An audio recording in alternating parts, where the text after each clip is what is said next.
बिस्मिल्लाहिर्रहमानिर्रहीम। अस्सलाम वालेकुम नाजरीन, मैं हूं नदीम खालिद। नाजरीन, आयशा अकरम और रैम्बो के तल्लुकात जो बहन भाइयों वाले तल्लुकात बताए जा रहे थे, उसमें बहुत हैरान कुन इंकशाफात सामने आए हैं और अब तो कुछ और भी आने जा रहा है। इस हवाले से एक ख़ास बंदे जो उनके उनके ग्रुप में ही थे उस वक्त भी, और इनकी वीडियोज़ वगैरह भी बनाते थे आयशा अकरम की और रैम्बो की, उसने कहा है कि बहुत सारी वीडियोज़ हैं जो कि अब आने जा रही हैं, और वो वीडियो अभी तक जो वीडियो आई हैं ये तो कुछ भी नहीं, इससे भी बढ़कर वो वीडियो होंगी। मेरे साथ इस वक्त फैज़ान मौजूद हैं। फैज़ान ने उस लड़के का इंटरव्यू किया, एक और दो चार उनके जो क्लोज़ लोग हैं उनसे मिल के आए हैं, उसके बाद इनके पास बेताशा ख़बरें, इनसे जानते हैं। अस्सलाम वालेकुम फैज़ान। वालेकुम सलाम। क्या अभी तक सामने आया है? अभी हम तो ये समझ रहे थे बहन भाई वाली बात हमने तो मान ली हुई थी, लेकिन आपने अंदर से एक नई बात छोड़ दी है, और उसमें कुछ सच्चाई इसलिए भी है कि आज कुछ वीडियोस आई हैं, कुछ नहाते हुए भी वीडियोस आ गई हैं।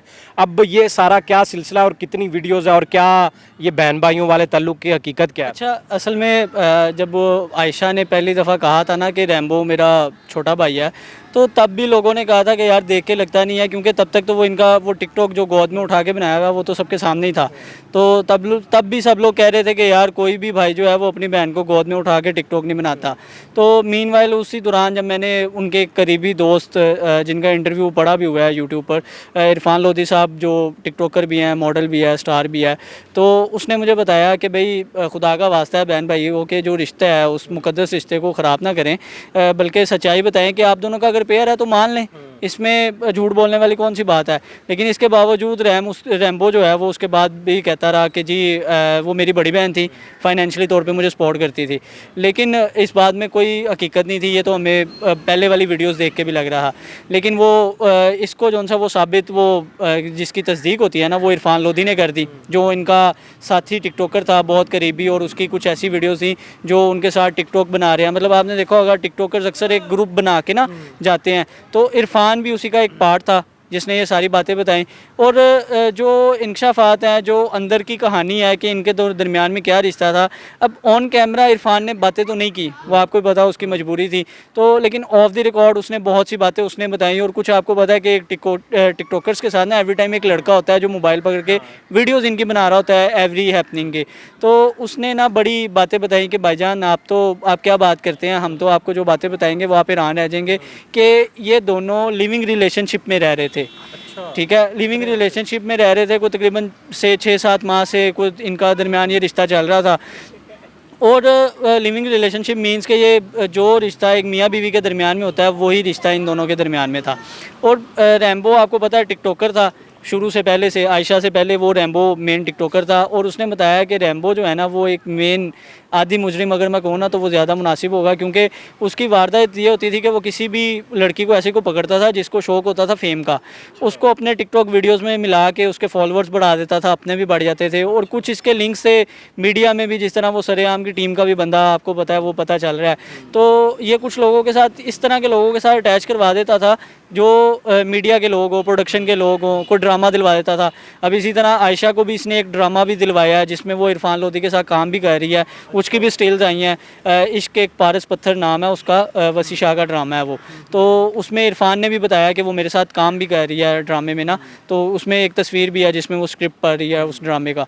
तो बाकी चीज़ें जो सी हैं वो अब रैम्बो, बड़े हैरानकुन इंकशाफात हैं कि रैम्बो इतना ताकतवर हो गया, और ये इस तरह दिखा रहे हैं शायद आयशा ही रैम्बो को लेकर आई है, और नहीं। ये सारा कुछ आयशा कर रही थी रैम्बो के साथ। ये सारा प्लान जो था वो रैम्बो का था।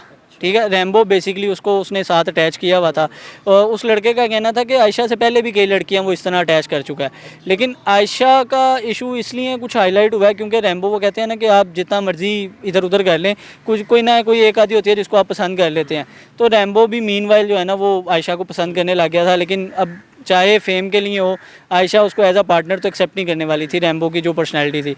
तो आयशा ने 1-2 बार उसको रिजेक्ट भी किया, मतलब मना भी किया कि भाई बस ख़त्म, अब नहीं करना, कर रहे हो हाँ बस अब नहीं, हमने अब हमारा आग जितना भी हो गया है वो ख़त्म, अब ज़रा सही अपने अब नहीं, हमने मज़ीद आगे नहीं चलना। तो उसके बाद रैम्बो ने आयशा के मोबाइल पे कुछ उसकी न्यूड वीडियोस भेजी, और साथ एक वॉइस नोट भेजा कि अगर ठीक है, अगर तुमने नहीं रहना तो बहरहाल ये देख लो। तो वो ब्लैकमेल वाली सिचुएशन थी। तो मैंने उससे पूछा कि वो वाकई ब्लैकमेल कर रहा था। कहता है एक दफ़ा नहीं कई दफ़ा कर चुका है। कई दफ़ा इसलिए कह रहा है, एक दफ़ा हम खाना खाने गए थे तो आयशा जो है ना वो हमारे साथ गाड़ी में बैठी थी। रैम्बो आया, गाड़ी से उतारा और उसको उतार के कहता है कि तुम मेरे से पूछे बगैर क्यों गई हो। तो मतलब ये इस बहन तरह भाइयों से आगे का हाँ जी। रिश्ता था ये। तो ये सारे मामला थे। फिर उसके बाद उसने मुझे कहा कि भाईजान ये अभी तो हम इस इशू को क्लोज़ करना चाहते हैं। उस लड़के का ये कहना था कि हम इस इशू को क्लोज़ करना चाहते हैं, वरना ऐसे ऐसे इंकशाफात हैं कि आप हैरान रह जाओगे। बाकी मैं जितना उनसे पूछ सकता था कुछ अंदर की जो बातें तजस्सुस कोशिश की। होता है कि हाँ, निकले वो को खबर मैं- निकले। वो मैं कोशिश करता रहा मुसलसल ना करने की। तो उसने कहा कि भाई रहने दें आप भी, वो मुसलसल यही कहता रहा। लेकिन थोड़ी थोड़ी बातें उसने बता दी जो मैंने आपसे शेयर की हैं। और फिर उसके बाद उसने एक दो बातें इस तरह की बताई। कहता वो रैम्बो, मैं आपको क्या बताऊँ, वो इस कदर पागल था आयशा के पीछे कि एक दफ़ा आयशा की उसके साथ लड़ाई हुई। तो वह पिछले दिनों जब बारिश हो रही थी, सारी रात बारिश होती रही, तो वो उसके फ्लैट के बाहर खड़ा रहा उसको मनाने के लिए बारिश में। मतलब इस कदर उसने कहा कि पागल है। और दिन में कहता है 10-10 20-20 कॉल करते होंगे वो, 3-3 4-4 सौ फ़ोन करता था उसको। अच्छा, ये तो जुनूनियत है। हाँ जी, ये जुनूनियत थी उसकी।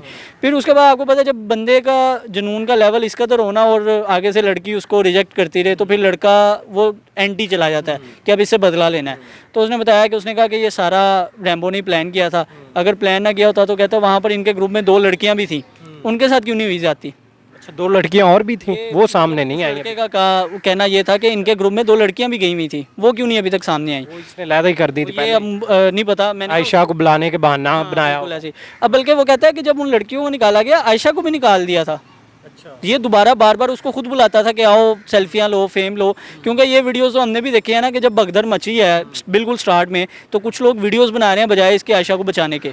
ये वीडियोस तो सबने देखी हैं। तो वाजिया नज़र आ रहा था कि ये एक प्लान था। फिर उसके बाद मीनार पाकिस्तान के बाद अब उसको मतलब ये था कि इसकी मतलब एंटी एक कंपेन शुरू होगी, आयशा को लोग जलील करेंगे, सारा मामला होगा। लेकिन वो किसी हद तक नहीं हुआ क्योंकि एक सिंपथी भी मिली उसको, क्योंकि वो वाक़या जो है हम उसको किसी भी तौर पे जस्टिफाई नहीं कर सकते, वो गलत हुआ। तो लोगों की सिंपथी उसको मिलना शुरू होगी। लोग रैम्बो को गलत कहने लग गए कि ये वहाँ क्यों लेके गया उसको। तो अब ये चीज़ उसको बर्दाश्त नहीं हो रही थी। और मैंने अपने जो सबसे पहला मैंने इंटरव्यू दिया उसमें कहा था कि अब आप देखेंगे कि इनकी वीडियोस आना शुरू हो जाएंगी। उसके फ़ौरन बाद ही इनकी एक वीडियो आती है जिसमें रैम्बो साहब कमरे से किचन में दाखिल होते हैं स्पेशली वीडियो ऑन करके। वो नज़र आ रहा है कि रैम्बो ने जानबूझ के वीडियो ऑन किया है, आयशा को नहीं पता कि वीडियो बन रही है। आयशा को आवाज़ देता है कि चाय बन गया, आयशा आगे से कहती है हाँ जी बन गया। फिर उसको ज़बरदस्ती खींचता है, हक करता है, किस करता है। फिर ये मतलब उसने वीडियो में साफ नज़र आ रहा है कि आयशा को वीडियो का नहीं पता, क्योंकि अगर पता होता तो आयशा कुछ ना कुछ तो कहती कि वीडियो क्यों बना रहे हो। तो कई ऐसी वीडियोस उसने और भी बनाई होंगी जिसका आयशा को इल्म नहीं होगा। तो इस इंटरव्यू के बाद फ़ौरन मतलब अगले दिन, आज जिस दिन मैं आपसे बात कर रहा हूँ, सुबह से जो है ना वो कुछ वीडियोस और तस्वीर जो है ना वो वायरल हो रही हैं आयशा और रैम्बो की। एक वीडियो इस तरह की है जिसमें आयशा और रैम्बो जो हैं वो बोसो किनार कर रहे हैं। वो मतलब वो उसकी ड्रेसिंग है, शक्ल वाजिया नज़र नहीं आ रही, लेकिन एक स्टिल है जिसमें कपड़े सेम हैं दोनों के। तो उससे साबित हो जाता है कि वो बोसो किनार वाली वीडियो भी जो है वो रैम्बो और आयशा की है। और इसके अलावा भी कुछ ऐसी तस्वीर, एक ऐसी तस्वीर है जिसमें आयशा शायद बात ले रही है और रैम्बो स्टिल कर रहा है। तो मतलब वो आयशा को उसका भी नहीं पता कि वो तस्वीर खींच रहा है। और भी कई इस तरह की तस्वीरें हैं। और उस लड़के ने कहा था कि भाईजान अभी आप वेट करें, ये हो सकता है उसकी कुछ न्यूड वीडियोस भी लीक करे। तो हो सकता है कि न्यूड वीडियोस भी आने लग जाएं। लेकिन अगर तो इस तरह का कोई मामला है तो मुतलका इदारे जो उनसे हैं वो इस हवाले से कार्रवाई करें, देखें कि इस IP से वीडियोस लीक हो रही हैं, उसको ट्रेस आउट करें, उस बंदे को पकड़ें ताकि वीडियोस जो उनसे हैं वो लीक होना सिलसिला जो है बंद हो। क्योंकि आयशा भी तो किसी की बहन और बेटी है। तो हमारा, मैं बार बार अपने इंटरव्यू में यही कह रहा हूँ कि हमारा वीडियो बनाने का, इंटरव्यू देने का ये मकसद यही है। हम अपनी ज़िम्मेदारी पूरी कर रहे हैं, आप अपनी ज़िम्मेदारी पूरी करें। अगर आपके पास वीडियोज़ आती भी हैं तो उसको खुदारा शेयर ना करें, ताकि किसी की भी जौन सी है ना वो इज़्ज़त सबकी एक जैसी होती है। किसी की बहन है, बेटी है, तो वो कहते हैं ना कि बहनें साझियाँ होती हैं।